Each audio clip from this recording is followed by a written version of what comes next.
It's Monday and Crossroad Coaching Time with Steve.McCurdy and John Burnett in the Crossroad Diner. We talk about ideas, tips, and tricks to help you be more yourself when you're making choices.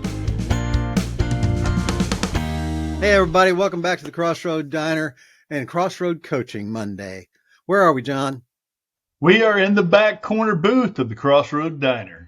John made a great point this morning. He said everything that we're doing is about helping people navigate change. We ought to set that up at the top of each show. And I think that's important. We're in the corner booth of the Crossroad Diner. We're doing Crossroad Coaching. And today we're going to talk about another way, another focus, another lens to look through as we help you help yourself in navigating change. What are we going to talk about today, John? Absolutely. Today we're going to talk about beliefs. Beliefs. Yeah, beliefs are huge. We all have them, whether we believe it or not. I do think there's a few folks out there that may say, I don't really have any issues with beliefs. What would you say to those folks, Steve?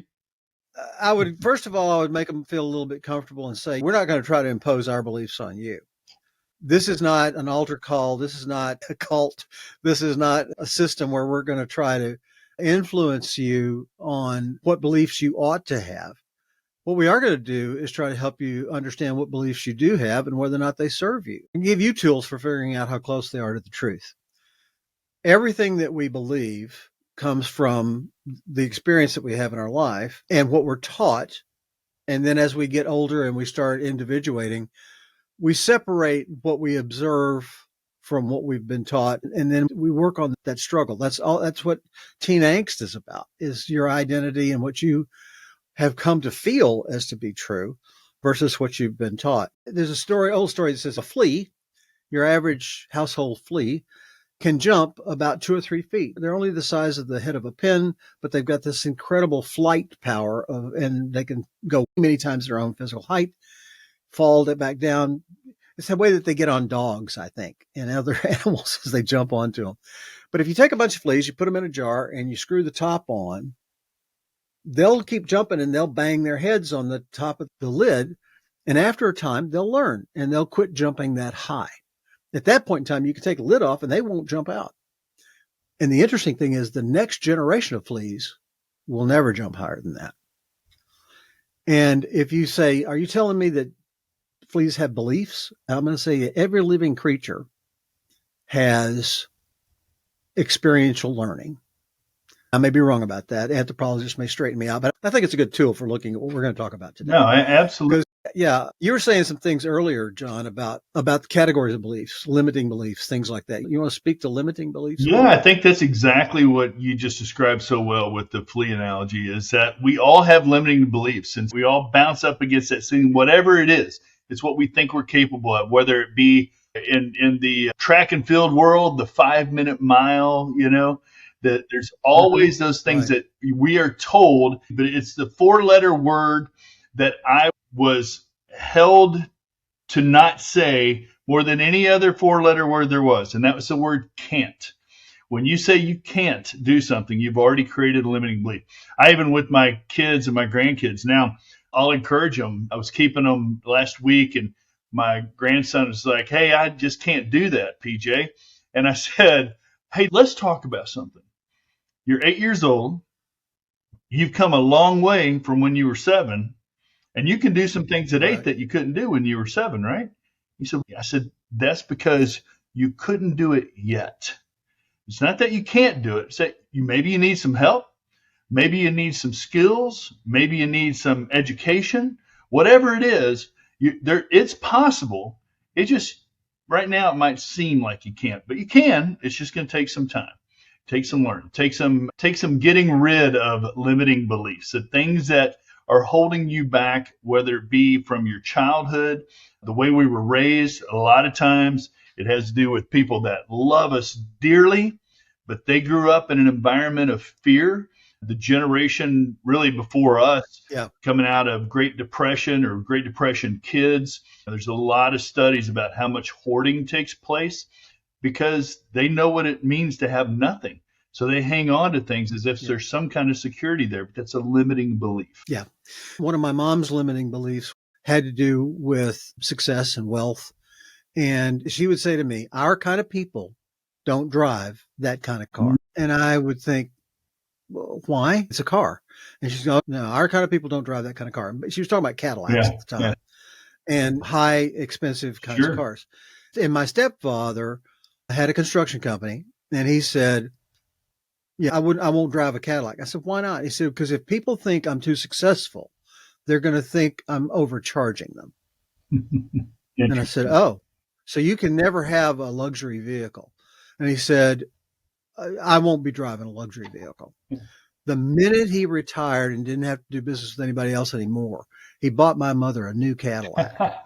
And she was uncomfortable in that car for the rest of her life because they had the money in the late 90s. If you had $1.50 in the stock market, you became a millionaire a few months later. Things were just going nuts. And it wasn't because he was a great stock market guy. It was because he was timed right. He hit when the tide was rising, but he took a bow for it.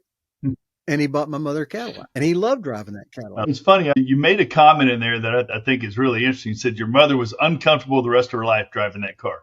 I would say I've driven in a Cadillac, never owned one because my people don't drive those kind of cars. But I've driven in one, and I'll tell you this: it's a comfortable car.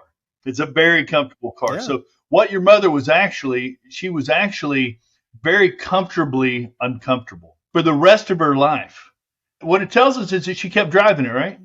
And I'm gonna say that while she may have worn that car, by the time she wore that car out, maybe was still uncomfortable, but I'm going to say she was less uncomfortable than she was when she first got in. There is something about working through our discomfort that we can become comfortable. Nobody's excellent the first time they do anything. It's just not a thing. And so as she's facing her limiting belief of our kind of people don't drive those kind of cars, she drove the car. She probably liked it. She probably enjoyed the bells and whistles, maybe not at first because she was so uncomfortable with people seeing her drive it. And that may have never gone away. At one point, I owned a Lexus. Today, I own a pickup truck. I can tell you that Lexus cost about half as much as the truck when I first bought the truck. And when I first bought the Lexus old, bought the truck new. And so the truck cost significantly more, probably more than double, actually, when I think about it. It's actually frightening how much I paid for that truck. But the good news is I'm still driving it. It's got 292,000 miles on it. And it runs like a top. Yes, it's about 15, 16 years old. But here's the thing. Even though I paid far less for that Lexus, I had the same discomfort of driving something that had the stigma of being a luxury vehicle for people that have a lot of money. Even though I paid more for the truck, I'm a truck guy. That's why I'm still driving that truck. I don't know if I can ever not drive a truck. It was the first vehicle I had, and it'll very likely be the last vehicle I have, because I feel more comfortable in a truck, even though trucks these days can cost way more. There's something about it that doesn't have the same stigma.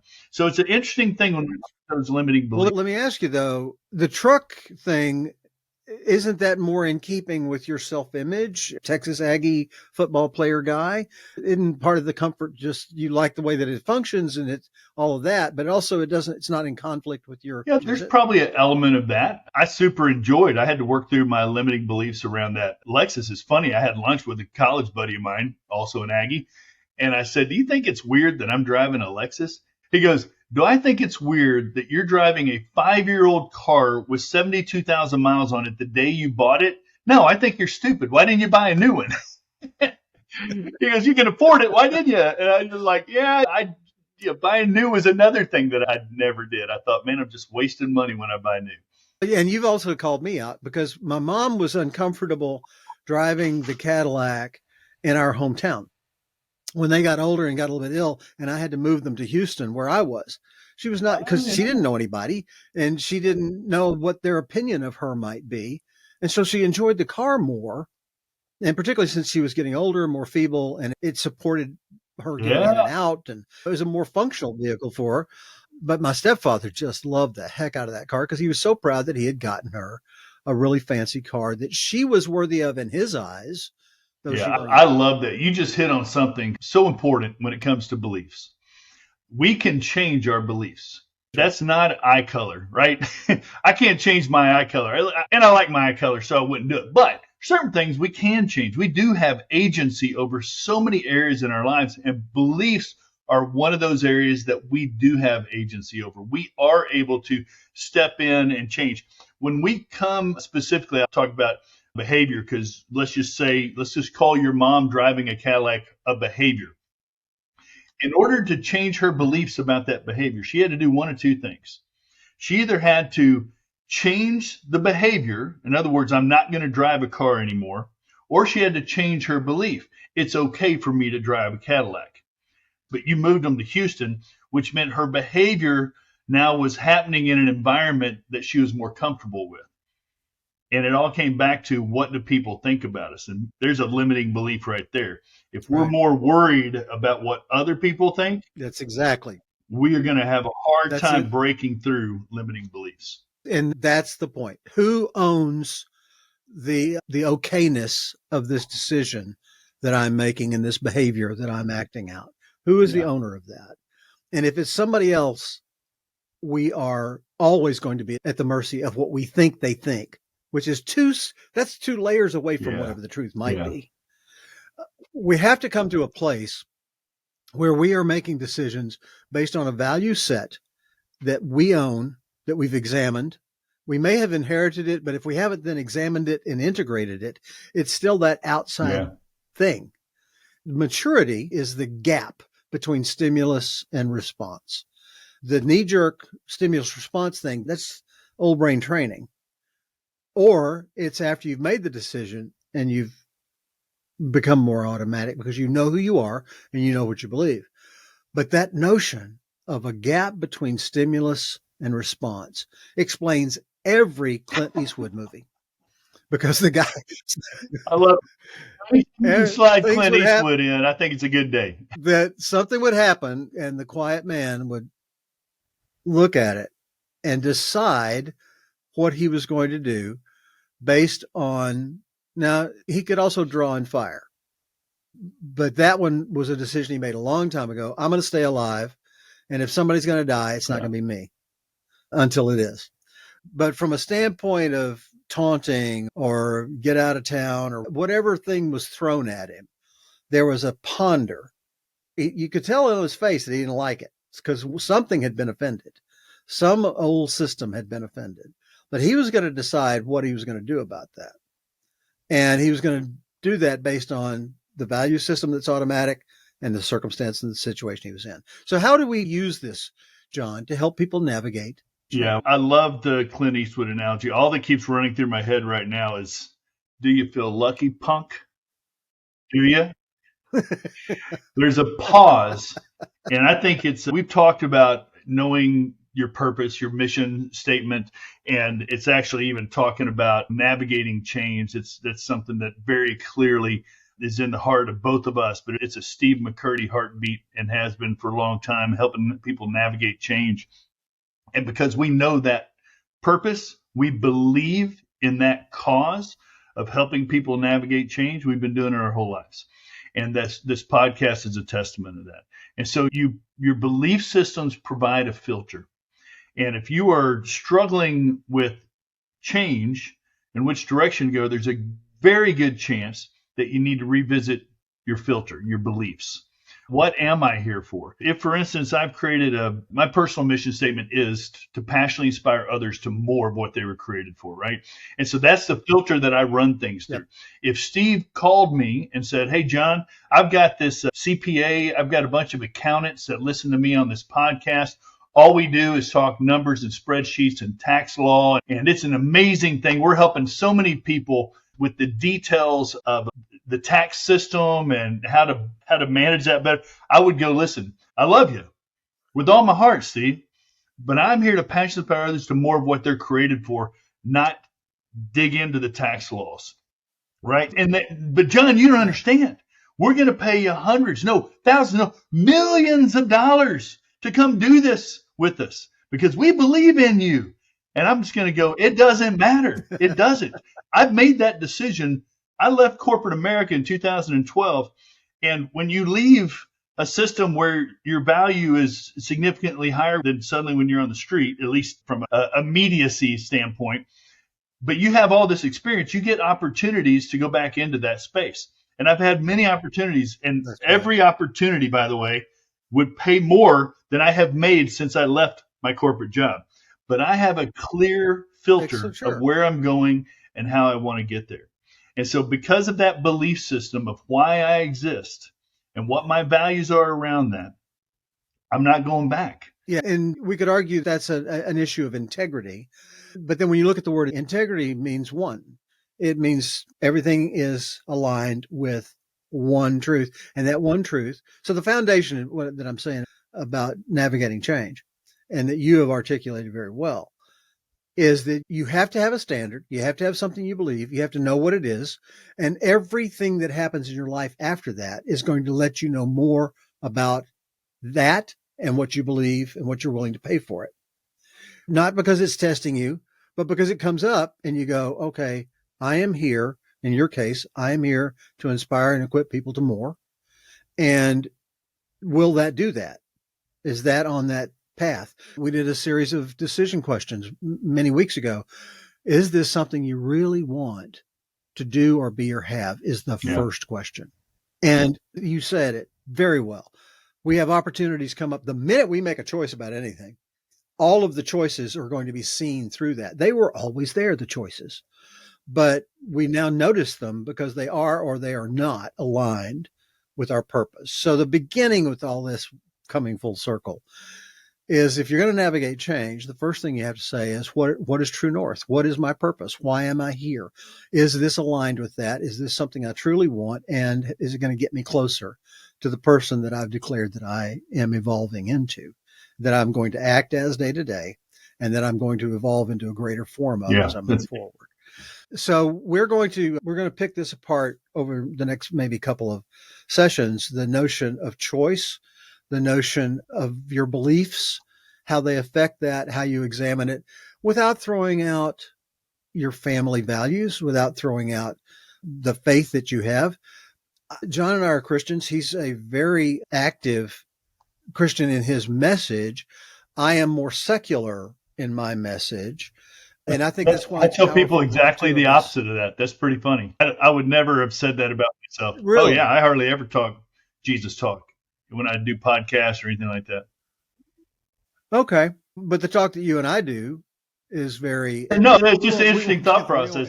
We'll get to cover that more in the belief system stuff, because I'm actually making notes about the next podcast, thinking about exactly where my beliefs have continued to shift to impact more people more often than they did when I was maybe a far more agenda-driven Southern Baptist, for instance, because I'm not that guy anymore. But in our experience, yours and mine, your friendship, your coaching, and your value system to me, one of the things that we've always talked about is, even when we describe purpose, you've got it being, you came here for a reason. God gave you a purpose.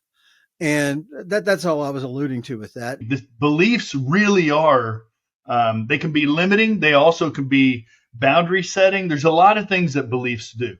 And I can remember not too long ago putting out on a website for speakers that the idea of you are made for more.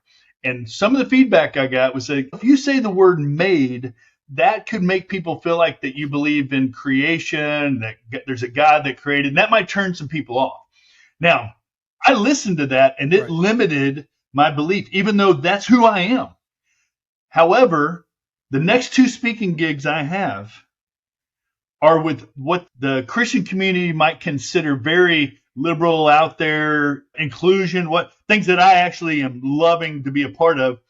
And the topic is made for more, that you're created for a purpose. That's what's being promoted by, these are not Christian organizations. So I let somebody else's feedback on my topic limit me for a while. And when I let the guard down and said, hey, this is just what I'm about, and I stepped into my beliefs and let it ride, now the doors are opening.